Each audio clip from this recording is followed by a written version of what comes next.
WH question के negative को हम पढ़ाने जा रहे हैं।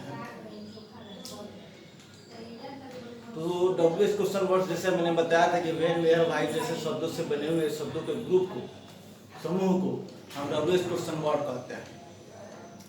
इसके अलावा ये भी मैंने बताया था कि 3 स्ट्रक्चर जो होते हैं, यानी कि अफर्मेटिव, निगेटिव और इंट्रोगेटिव के स्ट्रक्चर को आप याद कर जाते हैं, चाहे जिस विधि से आप याद करें, तो अन्य स्ट्रक्चर जो होता है यानी कि इंट्रोगेटिव, निगेटिव, डब्ल्यूएच क्वेश्चन का पॉजिटिव, डब्ल्यूएच क्वेश्चन का निगेटिव, वो इजीली याद हो जाएगा। अभी यहाँ पर right now these are the structures of WH question negative and look at all the structure. You will see there is a common. And what is the common? The common part is after WH words, all the structures are belonging to negative structure. Such as, for example, देखिए यहाँ पर WH words है और negative का जो structure है, negative interrogative का structure जो है, डू या does plus subject plus not plus given plus object, यही सेम आपको इंट्रोगेटिव निगेटिव में स्ट्रक्चर है। प्रेजेंट इंडेफिनिट में पास्ट प्रेजेंट कंटीन्यूअस में WH words am is are plus subject plus not plus given plus object. Present perfect में WH words plus has या have plus subject plus not plus V3 plus object. And perfect continuous में WH words plus has या have plus subject plus not plus be plus before plus object. Similarly past में भी वही है, past indefinite WH words plus did plus subject plus not plus given plus object.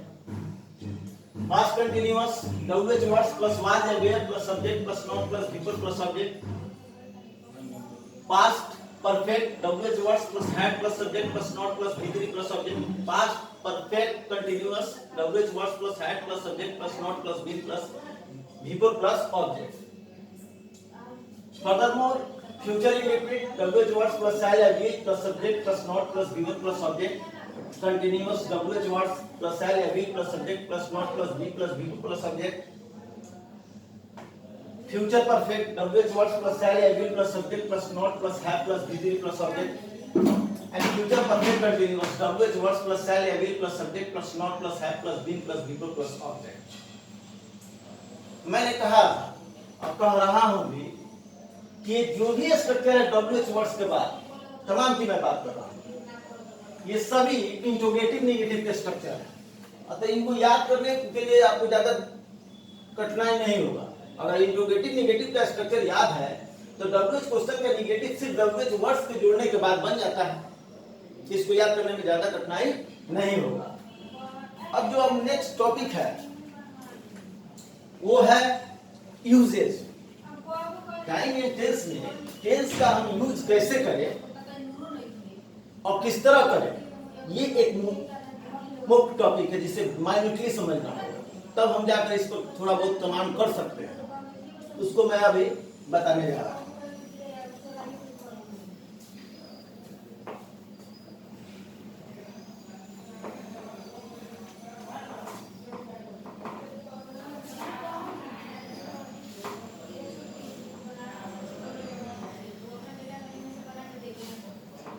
एक चीज और जिसे समझना होगा, अभी तक जो भी मैंने स्ट्रक्चर लिखवाया है वो वर्ब से रिलेटेड लिखवाया है, यानी वर्ब के form V1, V2, V3, V4, V5 का।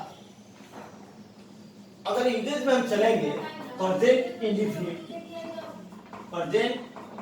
इंडेफिनिट, जिसे हम सिंपल प्रेजेंट भी कहते हैं,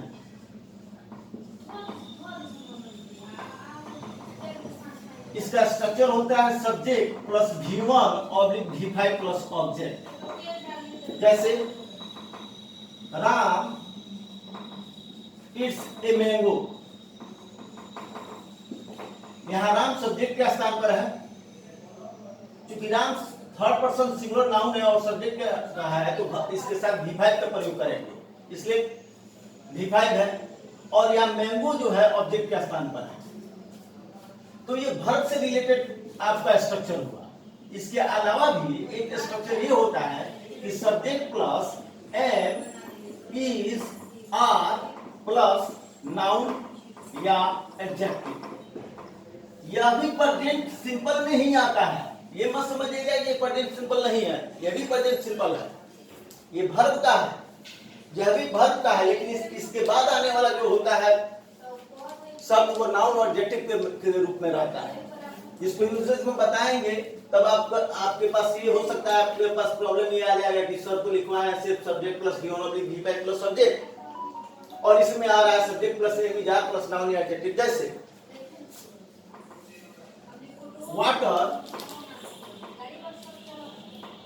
is pure, look at this sentence. यहाँ वाटर सब्जेक्ट के स्थान पर है, एम इज आर में से इज आया है और प्योर आपको एडजेक्टिव है। Similarly he is a professor, यहाँ प्रोफेसर नाउन है और यहाँ ही सब्जेक्ट का स्थान पर इज आया है। तो ये जो स्ट्रक्चर है, अगर कोई पूछे कि क्या ये प्रेजेंट सिंपल में है तो आपको कहना होगा कि हाँ यह भी प्रेजेंट सिंपल में है। और इन दोनों चीजों को आपको माइंड में रखना होगा कि दोनों प्रेजेंट है। उसके बाद से हम अब यूजेस बताने जा रहे हैं।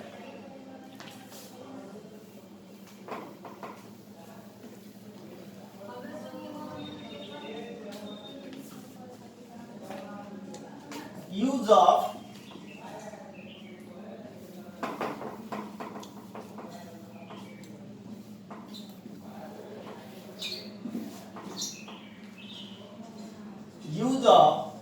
present indefinite,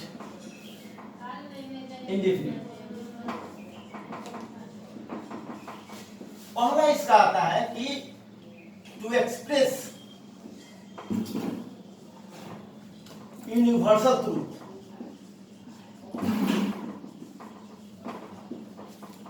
scientific fact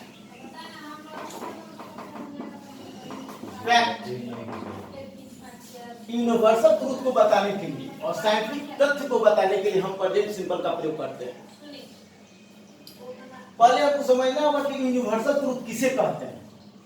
universal truth उस चीज को कहते हैं जो हर काल में हर जगह एक ही रहे, उसमें कोई रूपांतरण नहीं। फॉर एग्जाम्पल अगर हम लिखते हैं मिल्क इज व्हाइट,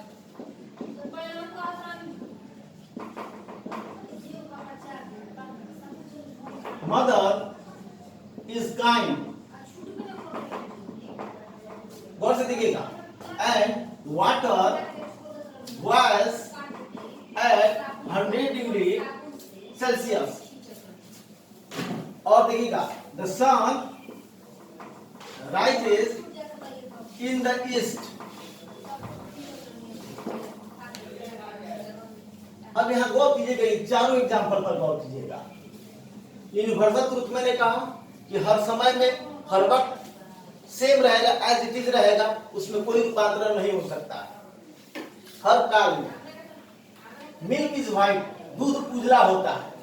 तो क्या प्रश्न ये होता है कि दूध भारत में ही उजला होता है? ऐसा तो बात नहीं है। दूध आज भी उजला है, कल भी उजला था, आने वाले काल में भी उजला होगा। वो भारत में भी उजला है और पूरे विश्व में उजला है। तो ऐसे ही तत्व को हम यूनिवर्सल ट्रूथ कहते हैं। दूसरा दिखेगा water boils at 100 degree Celsius, ये साइंटिफिक फैक्ट है। अगर 100 डिग्री का टेम्परेचर आप कहीं भी कीजिए और उस पर आप पानी को रखिएगा तो पानी को खोलना है ही। तो एक साइंटिफिक फैक्ट है। चाहे आप हिमालय पर चले जाइए, चाहे कितने भी ठंडी जगह पर चले जाइए, ठंड से ग्रसित एरिया से, अगर वहां पर आप टेम्परेचर 100 डिग्री सेल्सियस करते हैं तो उस पानी को खोलना ही है, वो बॉयल होगा ही।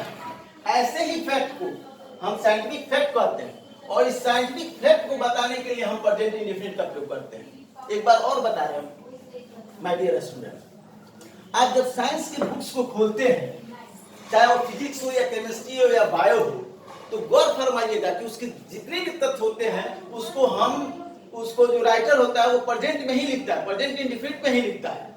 उसमें अन का इस्तेमाल बहुत कम होता है।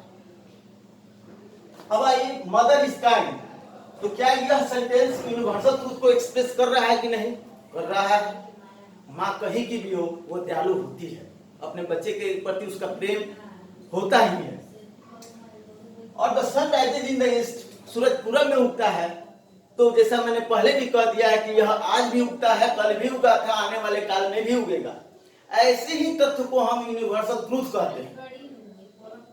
और इन सब चीज को यानी यूनिवर्सल ट्रूथ को एक्सप्रेस करने के लिए, साइंटिफिक फैक्ट को एक्सप्रेस करने के लिए हम प्रेजेंट इंडेफिनिट का प्रयोग करते हैं, जिसका स्ट्रक्चर दो तरीके का होता है। एक होता है subject plus V1 oblique V5 plus object, और दूसरा होता है subject plus am is are plus noun या एडजेक्टिव। अब एक हो सकता है कि यहाँ कुछ कठिनाइयां आ जाए बच्चे को कि सर V1 और V5 का प्रयोग हम कहाँ करें, प्रश्न ये भी आ सकता है।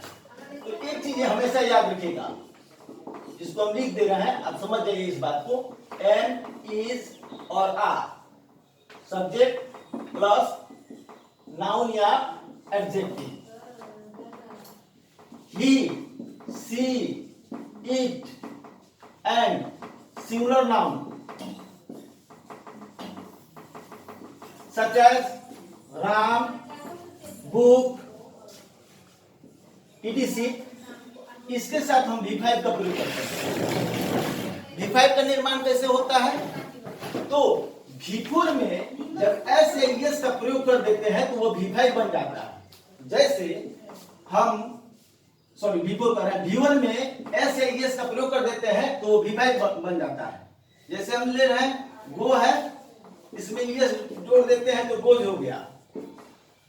अब यहाँ ये भी आप लोग प्रश्न कर सकते हैं कि सर V1 और V5 का प्रयोग किस रूल के हिसाब से लगाया जाए। तो ये एक नेक्स्ट टॉपिक है, इसको हम कहते हैं subject verb agreement. Subject verb agreement का, जिससे हम सिंटेक्स भी कहते हैं, कॉन्कॉर्ड भी कहते हैं, उसका पहला नियम जो ये कहता है कि यदि वाक्य का सब्जेक्ट सिंगुलर है तो वर्ब भी सिंगुलर होगा, यदि वाक्य का सब्जेक्ट प्लूरल है तो वर्ब भी प्लूरल होगा। तो एज इट इज देखिए, ही, सी, इट और सिंगुलर नाउन जो है वाक्य का सब्जेक्ट का स्थान पर आता है तो उसे सिंगुलर माना जाता है, और V5 को सिंगुलर वर्ब माना जाता है, सिंगुलर वर्ब। या समझ जाइए इस बात को। हम लिखते हैं कि ही रीड्स अ बुक। अक्सर जनरली जो आपके बुढ़ बुजुर्ग होते हैं, जो व्यक्ति होते हैं, जो जानकार होते हैं, आपसे यही पहला प्रश्न करते हैं कि रीड्स की जगह पर रीड क्यों नहीं होगा। तो उस जगह पर आपको कहना होगा कि सब्जेक्ट वर्ब एग्रीमेंट का ये रूल है कि यदि वाक्य का सब्जेक्ट सिंगुलर है तो वर्ब भी सिंगुलर होगा। नाउन में अपने मूल रूप में वो सिंगुलर होता है, और नाउन में एस या एस लगाकर उसका प्लूरल बनाते हैं, जबकि वर्ब अपने मूल रूप में प्लूरल होता है और वर्ब में एस या एस लगाकर उसका सिंगुलर बनाते हैं। यहाँ देखिएगा, यहाँ एस लग गया है तो ये वर्ब सिंगुलर हो गया है। अब एक और बात दिखेगा, दे प्ले फुटबॉल। यहां को कीजिएगा, वाक्य का सब्जेक्ट प्लूरल है, सब्जेक्ट प्लूरल है तो वर्ब भी प्लूरल हो गया है। तो ही, सी, इट और सिंगुलर नाउन के साथ हम V5 का प्रयोग करेंगे, और इनको छोड़कर मतलब आई, वी, यू, दे के साथ हम V1 का प्रयोग करेंगे। हम यहां लिख दे रहे हैं उसको,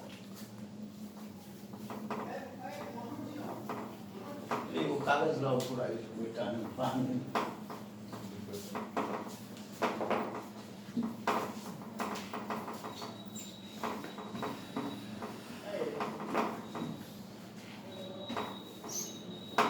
क्या देखिएगा कि I, we, you, they and plural noun such as books, cows, etc. इनके साथ हम V1 का प्रयोग करते हैं। एम का प्रयोग आप जानते हैं कि आई के साथ होता है, इज का प्रयोग ही, सी, इट और सिंगुलर नाउन के साथ, सिंगुलर नाउन के साथ, और आर का प्रयोग you, they, we and plural noun के साथ। हो गया। अब यहाँ पर आपको प्रॉब्लम नहीं होगा। अगर मान लीजिए कि आप शुरू से ही पढ़ रहे हैं, प्रॉब्लम आ रहा है कि किसके साथ V1 और V5 का प्रयोग किया जाना चाहिए। यद्यपि if you are the student of CBSE, I think you should not have such defect in your knowledge, because this is a primary knowledge of English grammar. फिर भी मैं इसको एक्सप्रेस कर दे रहा हूं ताकि आपको कोई कठिनाई नहीं हो। मैं 1 सेकेंड इस बात को रिपीट करता हूं कि he, she, it and singular noun के साथ भी फाइव का प्रयोग करते हैं और I, we, you, they and plural noun के साथ हम भी वन का प्रयोग करते हैं। एम का प्रयोग आई के साथ, इज का प्रयोग ही, सी, इट और सिंगुलर नाउन के साथ और आर का प्रयोग you, they, we and plural noun के साथ। हो सकता है कोई आपसे पूछ दे कि ही रीड्स ए बुक, तो ही रीड क्यों नहीं होगा? तो मैंने कहा है कि सब्जेक्ट वर्ब एग्रीमेंट, जिसका अर्थ होता है कि सब्जेक्ट और वर्ब के बीच में एक समझौता है, एग्रीमेंट है। एग्रीमेंट क्या है कि यदि वाक्य का सब्जेक्ट सिंगुलर रहेगा तो वर्ब भी सिंगुलर होगा, यदि वाक्य का सब्जेक्ट प्लूरल होगा तो वर्ब भी प्लूरल होगा। तो उसी के अंतर्गत हम ऐसा लिखते हैं। यहाँ देख लीजिएगा, उदाहरण बता दे रहा है सब्जेक्ट वर्ब एग्रीमेंट का भी। Milk is singular and that's why I have written is. Your mother is singular, is singular verb. Water is singular subject, was V5 singular subject. The sun singular subject V5। तो दो चीजें आप सीख लिए, एक कि प्रेजेंट इंडेफिनिट का प्रयोग कहां होता है टू एक्सप्रेस यूनिवर्सल ट्रूथ और साइंटिफिक फैक्ट। वंस अगेन इसको रिपीट कर रहे हैं। यूनिवर्सल ट्रूथ किसे कहते हैं? तो वैसा तथ्य, वैसा मैटर जो तीनों काल में सत्य हो, जो पृथ्वी के प्रत्येक पूरे ब्रह्मांड में वह सत्य हो रहे, उसमें कोई रूपांतरण नहीं रहे। ब्रह्मांड का उदाहरण देखिएगा, मिल्क इज व्हाइट, भारत में ही मिल्क उजला नहीं है, पूरे ब्रह्मांड में मिल्क उजला है। मदर इज काइंड, सिर्फ भारत की माताएं दयालु नहीं है, पूरे ब्रह्मांड की माताएं दयालु हैं। Water boils at 100 degree Celsius, पानी ही 100 डिग्री के टेम्परेचर पर यही नहीं खोलता है, आप चाहे उसे साइबेरिया में 100 डिग्री का टेम्परेचर कर दीजिएगा, वहां वो खोलेगा ही। तो ये जो तथ्य है, ये साइंटिफिक फैक्ट है, इसी को यूनिवर्सल ट्रूथ कहा जाता है। इसलिए इसको एक्सप्रेस करने के लिए हमने प्रेजेंट इंडेफिनिट का प्रयोग किया है। The sun rises in the east, सूर्य पूरब में उगता है, सिर्फ भारत में नहीं उगता है, हर जगह मैंने उगता है पूरब में ही। और उसका ये कंसेप्ट है कि वो तीनों काल में पूरब में उगता था, उगता है, उगता रहेगा। This is the first use of present indefinite. I am going to express